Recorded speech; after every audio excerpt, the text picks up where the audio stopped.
The night before the execution reveals the true selves of everyone kept in the cellar.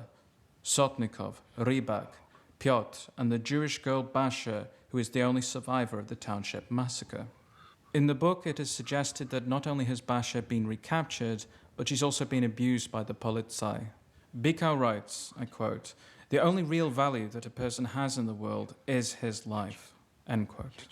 This is the choice at the heart of the Ascent, to collaborate or not to collaborate. Rybak, who at the end of the film is compared to Judas, saves his own skin in exchange not for gold, but his own soul. Zina Gimpelevich, author of the only English-language critical biography of Bykov, notes that what distinguishes Sotnikov from Rybak is that while Sotnikov is grateful, Rybak is ungrateful and lacks remorse. Sotnikov feels guilt towards the woman who attempted to hide him. He lies to Portnov. He has remorse for the village headman, Pyotr, who is about to be hanged for his connection with the partisans.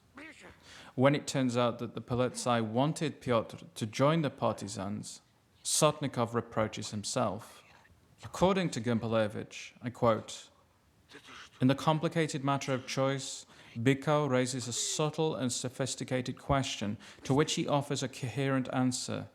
In the struggle between good and evil, a person is entitled to take the high moral ground only when human kindness, the ability to feel gratitude, and the experience of remorse form a complex yet solid synthesis that enables a person to keep his or her humanity." End quote.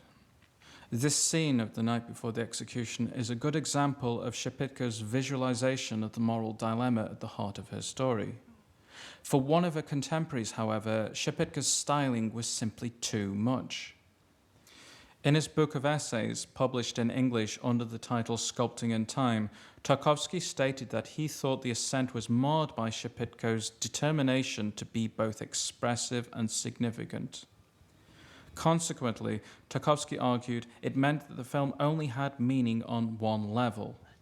As so often happens, Tarkovsky wrote, her efforts to stir the audience make for an exaggerated emphasis on her character's emotions.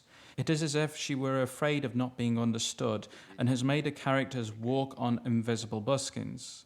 Even the lighting is calculated to instill the performances with meaning. End quote.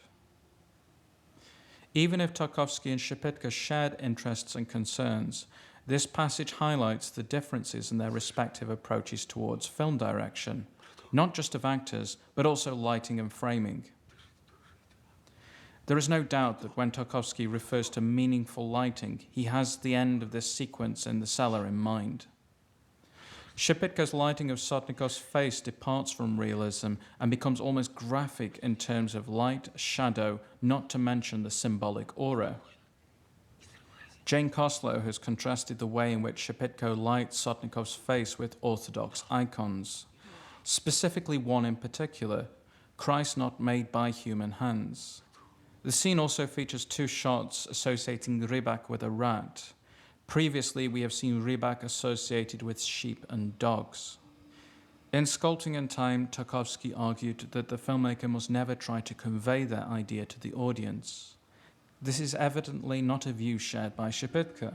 Compared to Tarkovsky, Shepitko is maximalist in her approach towards direction.